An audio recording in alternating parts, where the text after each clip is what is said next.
of Earth to bring you one of its brightest stars. This is the one-man hit machine from Minnesota. Ladies and gentlemen, Prince. Hello, Prince. Hello, Detroit. How are you? All right, how are you? Well, Prince, I heard nothing but magic flowing down from the concert. How was it? A lot of fun. Should have been there. Look, I was there in spirit. I wanted to be here for one reason. I wanted to be here so that the moment that the concert was over, I wanted to flood the airways with Prince. Well, you know what? I was driving home from the gig, wiping sweat off my brow, and I heard Automatic. And we just got through playing it. And we don't normally play that one, but went over pretty good, and I think it's because of you and what you've done for us. My thing. It's a good feeling. I just want to tell all my little motor babies that I'm just happy to be here, and it's just a fun way to spend my birthday, for sure. Happy birthday to you. Thank you. Prince, you've been the entertainer that has insisted on doing things one way, your way. Well, you know, it's like I worked a long time under a lot of different people, and most of the time I was doing it their way, and I mean that was cool, but you know, I figured if I worked hard enough and kept my head straight, one day I'd get to do it on my own, and that's what happened. So I feel like I don't try to hurt nobody, and I, like I say, keep my head on straight. My way usually is the best way. Growing up in Minniewood, as it has been now called, simply because that is the hot point on this planet right now. Well, it's been called a lot of things, but it's always Uptown to me. Uptown? Yes. What was it like growing up Uptown? Pretty different. Kind of sad, to be exact. I mean, the radio was dead, the discos was dead, ladies was kind of dead. So I felt like, you know, if we wanted to make some noise and I wanted to turn anything out, I was going to have to get something together, which is what we did. We put together a few bands and turned it into Uptown. That consisted of a lot of bike riding nude, but, you know, it worked. We have fun. So that's why I wanted to come here on my birthday, because I wanted to give them a little taste of where we live and get a little taste of where y'all live. To me, this is like my second home. If I could spend the night at somebody's crib, you know, I would. This is a hotel. They're real nice to us, but this bed is hard. Well, look here. All of our phones right now are just they've gone into cardiac arrest. Well, so I'm gonna hook you up. Okay. Why not? I'm gonna hook you up with somebody. I'm gonna call you back. Okay. But look, before we leave, let's talk a little bit more about you've made fantastic albums, and you've made fantastic movies, and you're making another movie right now. Yeah. What's the difference between making a hot movie and making a hot album? There is no difference. There have been people that have tried to tell me contrary to that, but like you said before, and like I said before, I strive for perfection, and sometimes I'm a little bullheaded in my ways. Hopefully people understand that. There's just a lot on my mind, and I try to stay focused on one particular thing. I try not to hurt nobody in the process. The movie is a little bit more complex, but to me it's just a larger version of an album. There are scenes and there are songs, and they all go together to make this painting, and I'm the painter, and y'all's the paintees. You know, hopefully it's something that you can get into. Jerome Benton stars in this new film with me, and he's on his way to becoming very, very big. I'm real proud of him. he takes direction well and he gives direction well, and I expect a lot of big things from him. Speaking of Jerome Benton and other people who've flown under the wings of Prince, and also speaking of Detroit's own Billy Sparks, you know, a person that you like took from Detroit, put him in your first movie, Yes. and you've always maintained contact with people that you've always been in contact with. Oh yeah, without a doubt. I mean, there's people that have flown the coop, so to speak, and gone off to do their own thing, which is great, and I stand behind them and support them with whatever they do. But contrary to rumors, we're all real tight still, and I have a strange feeling we're all going to be together again one day. We'll have to see. Do you think that there's a possibility that after this movie has been released, that is going to take place? Well, I've just heard rumors through the grapevine that there's a possibility that the Time was going to record again. A possibility, that.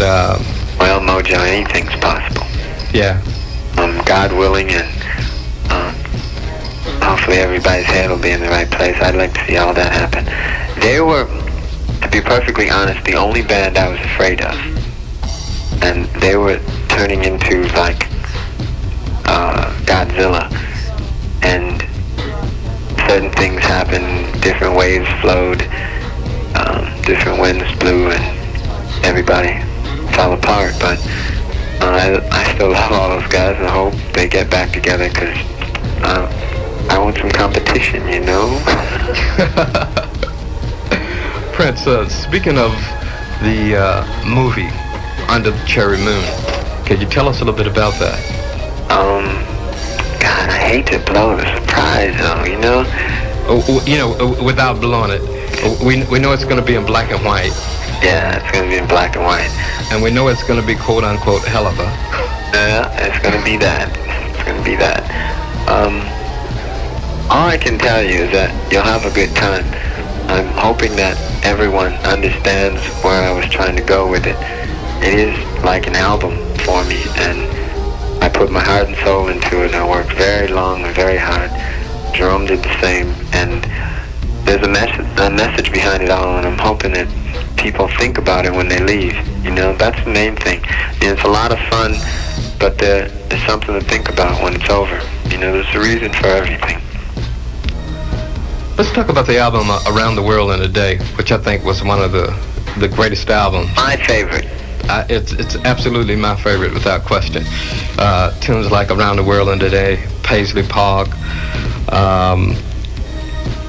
What type of mood were you in when you recorded that album? I sort of had a FU attitude, meaning that I was making something for myself and my fans, and the people who supported me through the years. I wanted to give them something, and it was my little letter, and those people are the ones that wrote me back and told me that they felt what I was feeling, and record sales and things like that, it really doesn't matter, I mean, it keeps the roof over your head, and it keeps money in all these folks' pockets that I got hanging around here, but it basically stems from music, and I'm just hoping that people understand that money's one thing, but soul is another, and that's all we're really trying to do, it's, I don't know, I wouldn't mind if I just went broke, because as long as I could play this type of thing and come here, I mean, there were a lot of people there tonight, and they turned the lights on, and I looked up, and it brings tears to your eyes, because it's just, you can feel the love in the room, and that means more than money, I could go on for hours, because I don't know, I just have fun, and I'm thankful to be alive, What's a day like in the life of Prince? Work. I work a lot. trying to get a lot of things done very quickly so that I can stop working for a while. Everyone's afraid I'm going to die. You say you are afraid. No, I'm not afraid. Oh. Everyone else is afraid. They think I work too much. I'm not afraid of anything. It's been said that that you work when you're working. You work when you're on the road. You carry studio around with you. You get up in the middle of the night. You get an idea for a tune, and you get up and go do it. There's just no such thing as Prince being off from work. Well, some people have even called you the workaholic, ever-moving one-man storm. Is that true? Well, I don't know. It's the thing is that when you're called, you know, and I hear things in my sleep. I walk around, I go in the bathroom and try to brush my teeth, and all of a sudden the toothbrush starts vibrating. That's a groove, you know, and you gotta go with that, and that means drop the toothbrush and get down to the studio or get to a bass guitar quick, you know, and I don't know, my best things have come out like that.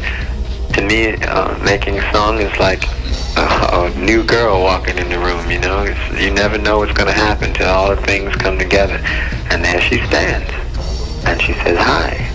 You know, and you want to take a bite of this orange? You bite it and it's cool, and I send it to you. You know? I know. What? Mojo. Look, I know. Dig up. Look here. One question. Yes? What's your favorite instrument? Stewardess. You play them all. It's dirty. It's dirty. No, listen. I don't know. It depends on the song. It depends on the color. They all sound differently. It's very strange. I try to stay original in my work, and a lot of sounds have been used now, and I'm looking for new instruments and new sounds and new rhythms. I got a lot of surprises. I don't want to give them all away. Look, you've done everything. I mean, you've done. Not yet. You've done hard rock. You've done some of the most sensuous. No, we just scratched the surface with all that stuff. I mean, there's so many sounds. It's limitless. Some people say you probably have, you know, in your secret vault, in the Prince Music Vault, about 500 tunes that you've done that you haven't even considered using yet, that you could put out an album for the next 20 years, 2 albums a year. No, not that many. 320 to be exact. Oh, really? But not 500. 320 songs? Yeah. That have never been released. Hmm? And it's been rumored that they all sound different. That's why probably each album that you release is just a little bit different. Yeah. They don't all sound different. There's a couple times I copied myself. It's all right. It's all right to copy yourself. You think you hit on something right, you try to do it again, you know. So I don't know. No, I try not to do that too much. If I do that, there's usually someone around, Wendy or Lisa, or someone to say, hey man, I've heard that, put it away, and it goes away, and we don't hear from. That's all for a while. Mojo. Yeah. Guess what? What is that? We're all gonna go see Purple Rain tonight. You are? Yep. Look, yeah, I've seen it 12 times.